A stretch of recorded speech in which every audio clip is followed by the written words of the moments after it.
చిలకమరి అనే ఊళ్ళో శాంతమ్మ శంకరయ్య అనే దంపతులు నివసిస్తూ ఉంటారు. వాళ్ళ పెద్ద కొడుకు మహేష్, కోడలు కాంచన. శాంతమ్మ సాంప్రదాయవాది. కోడలి వంటలను ఎప్పుడూ వంక పెడుతూ ఉంటుంది. పైకి కఠినంగా ఉంటుంది, కానీ లోపల చాలా ప్రేమ ఉన్న వ్యక్తి. ఇక కోడలు కాంచన మాత్రం ఆధునిక పద్ధతులు కలిగిన అమ్మాయి. ఎప్పుడూ కొత్త రకాల వంటల్ని ప్రయత్నిస్తూ ఉండాలనుకుంటుంది. ఈ విషయంలో శాంతమ్మకి, కాంచనకి ఎప్పుడూ వ్యతిరేకత వస్తూ ఉంటుంది.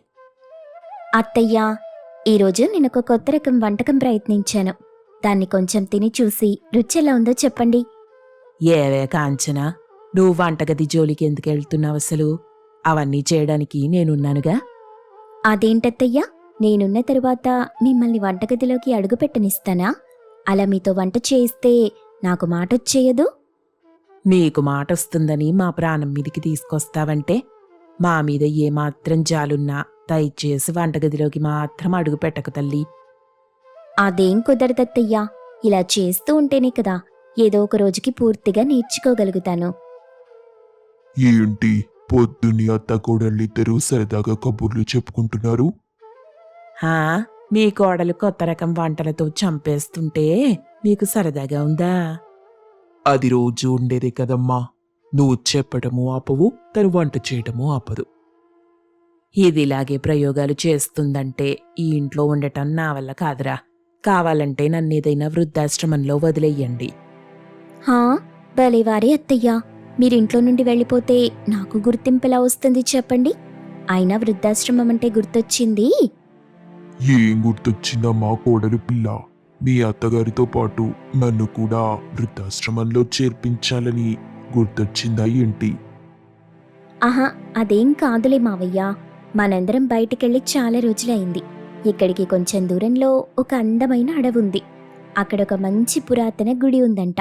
మనం అక్కడికి వెళ్దామా? అవునా అన్నా, కాంచన చెప్పినట్టు మనం బయటికెళ్ళక చాలా రోజులవుతుంది. అందరం కలిసి సరదాగా అలా రేపు బయటికెళ్దాం. ఈ ఇంట్లో ఉండి దీని వంటలు తినడం కంటే అలా ఒకరోజు బయటికెళ్ళి మంచి భోజనం తినటమే నయం. ఒక్కరోజైనా దీని భోజనం తప్పించుకున్న వాళ్ళం అవుతాం. రేపే అందరం కలిసి వెళ్దాం పదండి. అయితే రేపు నేను టూర్కి కావలసిన సామాన్లన్నీ సర్ది పెడతాను. జాలీగా ఒకరోజు తిరిగి రావచ్చు. అలా అందరూ కలిసి మరుసటి రోజు అడవిలోని పురాతనమైన గుడికి బయలుదేరారు. అక్కడ దారి తప్పిపోయి, ఒరే మహేషా, గుడికి తీసుకెళ్ళమంటే అడవికి తీసుకొచ్చావేంట్రా? అదే నాకు అర్థం కావట్లేదు నాన్న. నేను గుడికి రూట్ మ్యాప్ పెట్టాను, కానీ అది దారి తప్పి అడవిలోకి తీసుకొచ్చింది. ఏది ఫోన్ ఒకసారి ఇవ్వండి, రూట్ మ్యాప్ చూస్తాను. అంటే ఏంటే? నా కొడుక్కేం తెలీదు మరి. నీకు పెద్ద తెలిసినట్టు. నువ్వే చెప్పాలి దారి గురించి. ఇదిగో ఈ ఫోన్ చూడండి. మీ అబ్బాయి తెలివితేటలేంటో మీకే తెలుస్తాయి. మీ అబ్బాయి రూట్ మ్యాప్ని తలకిందులుగా చేసి చూశాడు. అందుకే మనం ఈ అడవిలోకి వచ్చేసాం. ఒరై తిక్క సన్నాసి, ఏంట్రా నువ్వు చేసిన పని? ఇప్పుడు ఈ అడవిలో మనం ఎక్కడికని వెళ్తాం? ఇక చేసేదేం లేదత్తయ్యా, అలా గుడిదారి వెతుక్కుంటూ వెళ్ళిపోవటమే. ఎందుకంటే ఇక్కడ ఫోన్లో సిగ్నల్ కూడా రావట్లేదు. అది తప్పు అక్కడ జరిగింది. సిగ్నల్ లేకపోవడం వల్ల దారి సరిగ్గా చూపించలేదు. అంతేగాని నా తప్పేం లేదందులో. ఇక్కడి నుండి బయటపడే దారి వెతకాల్సిందే ఇంకా. గురించావు నీ పోడి తెలివితేటలు. ఇప్పుడు మన పరిస్థితి ఏంటి? ఏముంది మావయ్య, అలా నడుచుకుంటూ ముందుకెళ్లటమే. అలా దారి తప్పిన అడవిలో అందరూ ముందుకు నడుస్తుండగా, అమ్మో, ఇంకా నడవటం నా వల్ల కాదు. నాకిప్పటికే కాళ్ళు నొప్పులు పుట్టేస్తున్నాయి. లేదంటే ఇక్కడే కుప్పకూలిపోయేలా ఉంది నా పరిస్థితి. అత్తయ్య ఒకసారి అటు చూడండి, ఇక్కడేదో ఒక పెద్ద గుహ కనిపిస్తుంది అని అందరూ ఆ గుహ దగ్గరికి చేరుకున్నారు. అలా గుహలోకి వెళ్లే కొద్దీ ఒక పెద్ద గది కనిపించింది. అరే, ఈ గుహ చూడ్డానికి చాలా అందంగా ఉంది. పైగా ఇక్కడ పాతకాలపు రాతి కట్టెల పొయ్యి, ఇంకా మట్టి పాత్రలున్నాయి. పైగా ఇక్కడ తాజా కూరగాయలు, రకరకాల దినుసులు ఉన్నాయి. నిజమే కాంచన, ఈ గుహ చాలా బావుంది. ఇంత అడవిలో ఈ రహస్య గుహని ఎవరు నిర్మించుంటారు? పైగా ఇక్కడెవరో నివసించినట్టుంది. అన్ని సామాన్లు ఏర్పాటు చేస్తున్నాయి చూడండి. మనలాగే అడవిలో తప్పిపోయిన వాళ్ల కోసం ఇవి ఏర్పాటు చేసుంటారు. లేదంటే ఇంత అడవిలో ఇంత రహస్యమైన గుహలో ఈ ఏర్పాటెవరు చేస్తారు చెప్పు? అయినా ఇలాంటి చోట ఒక గుహ ఉందని ఎవరికి తెలుస్తుంది నాన్న? కొంపదీసి ఇక్కడ ఎటువంటి రాక్షసి ఉండదు కదా. చాలే ఊరుకోండి, రాక్షసులు భూతాలు అనుకుంటూ. ఈ రోజుల్లో కూడా ఇలా నమ్మగలుగుతున్నారా? ఇక్కడ ఏర్పాట్లు చూస్తుంటే తెలియట్లేదా ఇదివరకెవరో ఇక్కడ నివసించే వాళ్ళని? అవన్నీ పక్కకు పెట్టండ్రా, నాకు చాలా ఆకలిగా ఉంది. నడిచి నడిచి పొద్దున తిన్న 2 ఇడ్లీలు ఎప్పుడూ అరిగిపోయాయి. ఇప్పుడు తినడానికి ఏదైనా ఏర్పాటు చేసుకోవాలి. అత్తయ్యగారు, ఇటు చూడండి, ఇక్కడ అడవి పుట్టగొడుగులున్నాయి. ఇంకా చాలా వింత రకమైన దుంపలు కూడా ఉన్నాయి. నాకు వీటిని చూస్తుంటే మంచి వంట చేయాలనిపిస్తుంది. మీ పేరు తెలియని వంటల్ని ఇంట్లోనే తినలేక చేస్తుంటే మళ్ళీ ఇక్కడికి కూడా వచ్చి వంట చేస్తానంటావేంటి?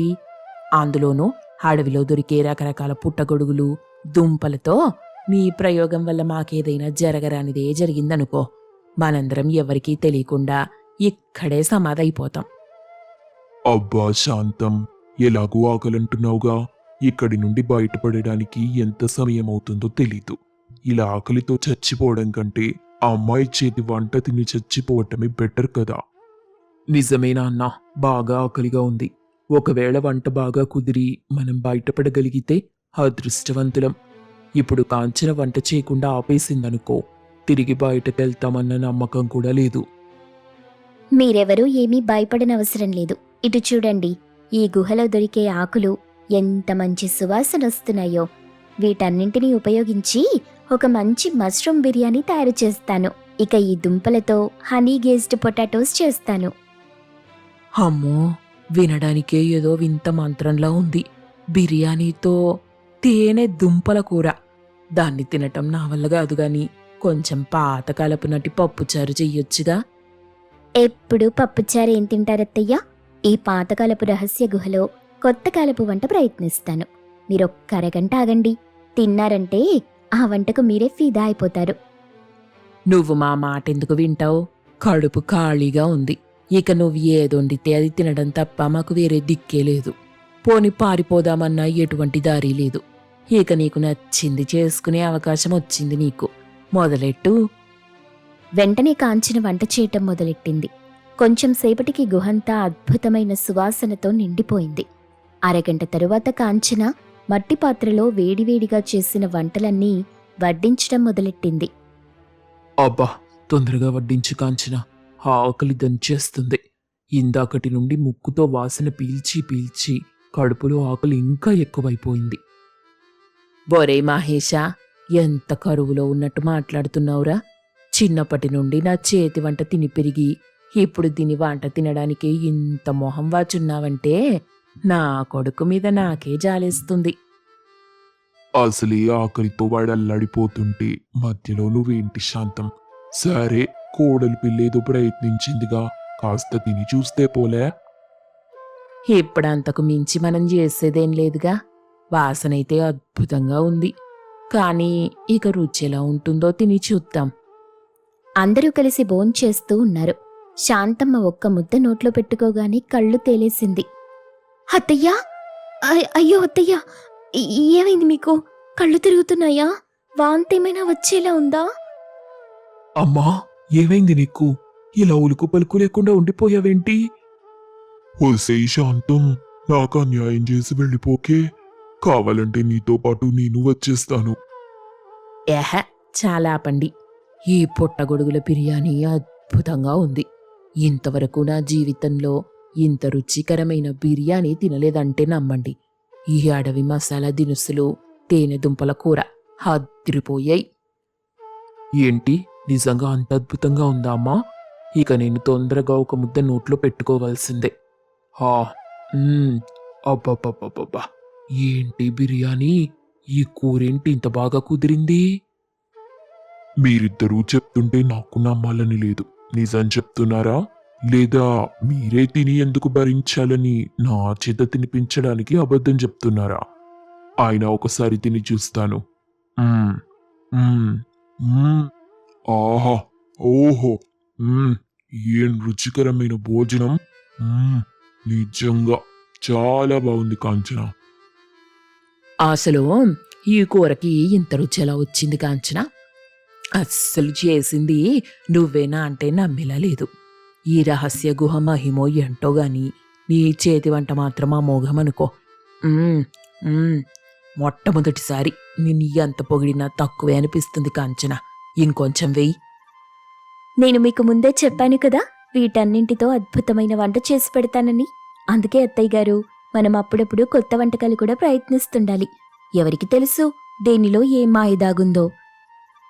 మొత్తానికి ఈ రహస్య గుహ దయవల్ల మ్మ్, నా కోడలి చేతితో రుచికరమైన భోజనం తినే అదృష్టం కలిగిందనుకో. అయితే అత్తయ్య, ఇక అప్పుడప్పుడు ఇక్కడికొచ్చి ఈ గుహలో వంటలు చేసుకుని తిందామా? మ్మ్, ఇక దానికి నా అనుమతి కావాలా ఏంటి? మనం ఎప్పుడు కావాలంటే అప్పుడు ఇక్కడికొచ్చి ఇంత రుచికరమైన వంటలు వండుకొని తిందాం. సరే ఆగు. ముందు భోజనం పూర్తి చేయాలి. అని అందరూ నవ్వుకుంటూ రహస్య గుహలో కోడలి చేతి వంట ఆస్వాదిస్తూ ఆనందంగా తింటారు. ఈ కథలోని నీతేంటంటే, స్థలమేదైనా వస్తువేదైనా చేసేవాళ్ల చేతిలో నైపుణ్యం ఉంటే రుచికరమైన వంటలు చెయ్యొచ్చు. శ్రీరంగపట్నం అనే ఊళ్ళో శంకరయ్య, శారదమ్మ అనే దంపతులు నివసిస్తూ ఉంటారు. వాళ్లకొక్కగానొక్క కొడుకు మహేష్, కోడలు కాంచన. శాంతమ్మ మంచిదే గాని చాలా పట్టుదల గల మనిషి. ఇక కోడలు కాంచన కూడా అత్తగారికి ఏమాత్రం తీసిపోదు. వీళ్ళిద్దరి ప్రవర్తన ఎలా ఉంటుందంటే, ఎప్పుడూ ఇంట్లో గొడవ పడుతూనే ఉంటారు. కాని బయట చూసేవారికి మాత్రం అన్యోన్య దంపతులని ఎలా అంటామో అలా అన్యోన్య అత్తాకోడళ్ళు అనొచ్చు. ఇంట్లో వీళ్ళెంత గొడవ పడినా పర్వాలేదు గాని బయట వాళ్ళు వీళ్ల జోలికొస్తే మాత్రం వదిలిపెట్టరు. అలా ఓ రోజు, ఏవే కాంచన, ఈ కాలం పిల్లలకి బొత్తిగా ఓపిక ఉండట్లేదు.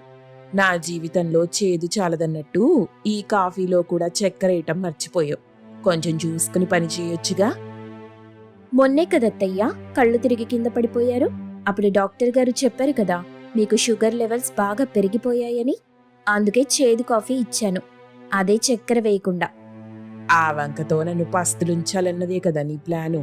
ఈ కాలం పిల్లలకి అత్తగారంటే బొత్తిగా భయం లేకుండా పోయింది. మా కాలంలో మేము అత్తగారిని చూస్తే వూనికిపోయేవాళ్ళం. నిజమే అత్తయ్యా, కనిపిస్తూనే ఉంది. అందుకే వయసు అయిపోయినా ఇంకా వణుకు తగ్గలేదు. మేం మీలా తయారు కాకూడదని వణకడం మానేశాంలేండి. హా, పొద్దున్నే కాఫీతోనే మొదలెట్టారా మీ గొడవ? ఏంటో నాన్న, రోజు వీళ్ళ గొడవలతో ఇంటి టాప్ లేచిపోతుంది. అత్త కోడళ్ళన్న తరువాత చిన్న చిన్న కీచులాటలు జరుగుతూనే ఉంటాయి. ఆ మాత్రం దానికి గొడవలని పేరు పెట్టాలా? అదే కదత్తయ్యా, అసలు మనం ఎప్పుడైనా గొడవ పడతామా చెప్పండి? ఒరే మహేషా, వీళ్ళప్పుడే కలిసిపోయినట్టున్నారు. వీళ్ళ విషయంలో మనం నోరెత్తకపోవటమే చాలా మంచిది. వీళ్ళేంటో నాన్న, గొడవ పడినట్టే ఉంటారు, వెంటనే కలిసిపోతుంటారు. ఏంటి గొడవ కలిసిపోవటం ఏంటి? నాతో గొడవ పడేంత సమవుజ్జిదాంది కాదు. దేనికైనా ఒక అర్హత ఉండాలి. నిజమేనత్తయ్యా, మీతో గొడవ పడాలంటే మీ అంత నోరు నాకుండాలి. నాకు మీ అంత నోరు లేదు. నీతో సమవుజ్జి ఎప్పటికీ కాలేను. ఈ మాటలకి ఏం కొదవలేదు. చూసావా ఇల్లంతా ఎంత దుమ్ముగా ఉందో? కొంచెం ఒళ్ళొంచి శుభ్రం చేయొచ్చుగా. నిన్నే కదత్తయ్యా శుభ్రం చేసింది. నిన్న తిన్నావని ఇవాళ తినటం మానేశావా? ఇల్లు కూడా అంతే. నిన్ను శుభ్రం చేస్తే ఈరోజు చెయ్యవా ఏంటి? ఇంట్లో వండిందంతా నేనొక్కదాన్ని తింటున్నానా ఏంటి? మీరు కూడా కలిసే కదా తింటున్నారు. ఆ శుభ్రమేదో మీరే చేసుకోండి. నన్ను పట్టుకొని ఇల్లు శుభ్రం చేయమంటావా? ఎంత ధైర్యమే నీకు? అంతేలే, అమ్మా బాబు మర్యాద నేర్పిస్తేగా నీకు మర్యాద తెలిసేది. వాళ్ల దగ్గరున్నప్పుడు బాగానే ఉన్నానత్తయ్యా. ఎవరెవరితో ఎలా ఉండాలో మీ దగ్గరికి వచ్చిన తర్వాతే తెలిసింది. అంటే ఏంటే, నేనంత మర్యాద తెలియని మనిషినా? నేనిప్పుడలా చెప్పానా? అయితే అలాగే అనుకోండి. ఒరేయ్ మహేషు, చూసావా? అత్తగారిని కూడా చూడకుండా నీ పెళ్ళం ఎన్నెన్ని మాటలంటుందో. చూసారా మావయ్య గారు, మీ ఆవిడ గారు నన్ను ఒక్కగానొక్క కోడలని చూడకుండా ఎన్ని మాటలంటున్నారో. ఒక్కగానొక్క కోడలేంటే? అయినా నా మొగుడికి నా మీదే చాడీలు చెప్తావా? మీకున్నది ఒక్కగానొక్క కొడుకైనప్పుడు నేనొక్కగానొక్క కోడల్ని కదత్తయ్యా. అయినా మీరేమైనా పంచాంగం చదువుతున్నారా? మీరు కూడా మా ఆయనకి చాడీలే కదా చెప్తున్నారు. చీచి, నీతో నాకు మాటలేంటే? పొద్దున్నే నీ నోట్లో నోరు పెట్టి నోటిని అపవిత్రం చేశాను. వెళ్ళి శుభ్రంగా పళ్ళు తోముకోవాలి.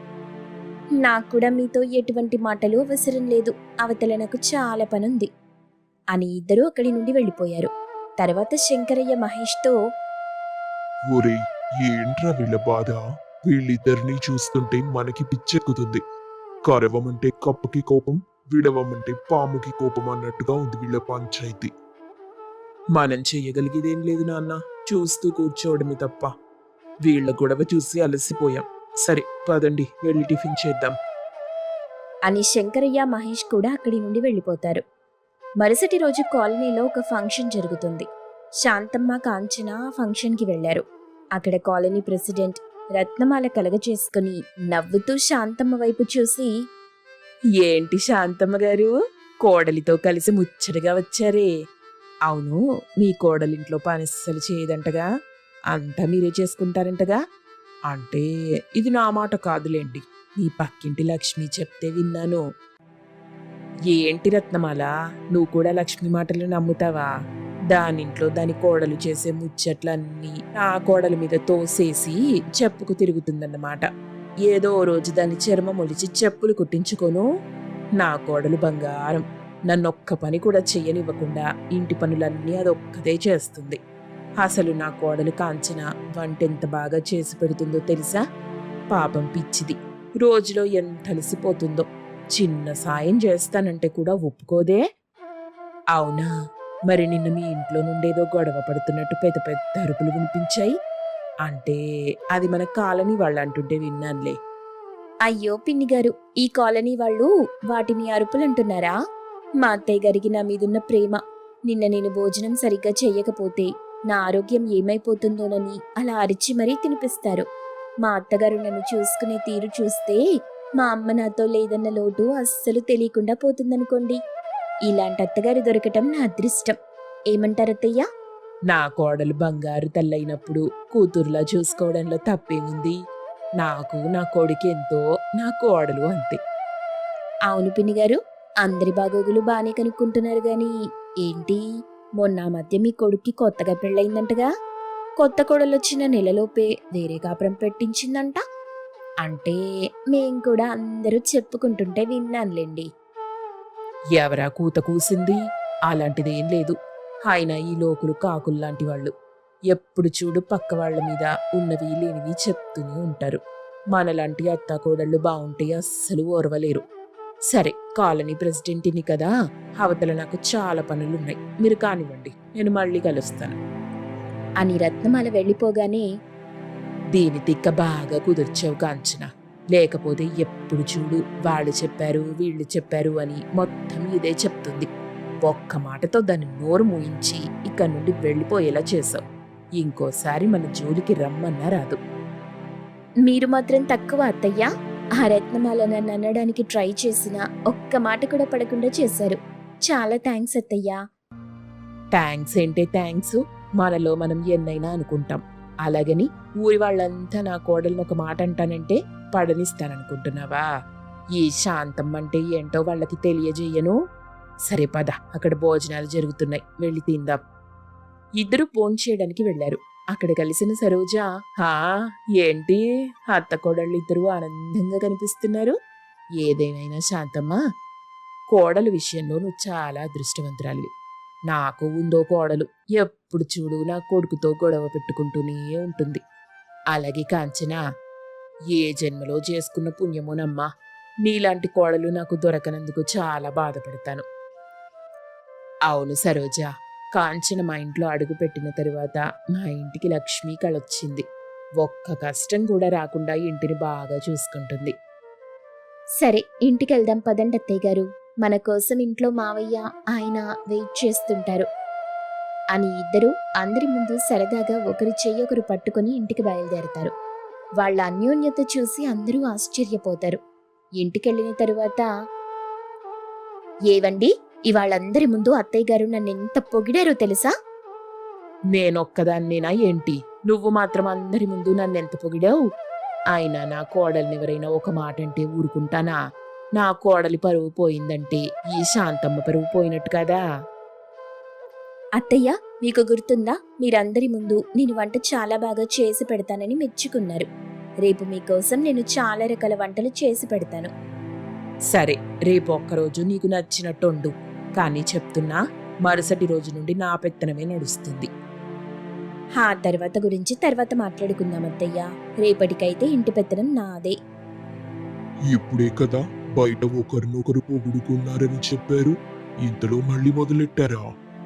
వీళ్ళొక వింతైన అత్తాకోడళ్ళు నాన్న. ఇంట్లో ఒకరి చుట్టూ ఒకరు పట్టుకుని కొట్టుకునేంత పని చేస్తారు. కానీ బయట వాళ్ళు ఏదైనా మధ్యలో దూరితే బయట వాళ్ళ దాకా ఎందుకు, మనం వెళ్ళి మధ్యలో దూరినా సరే మన చెవులు కోసి చేతిలో పెట్టి పంపిస్తారు.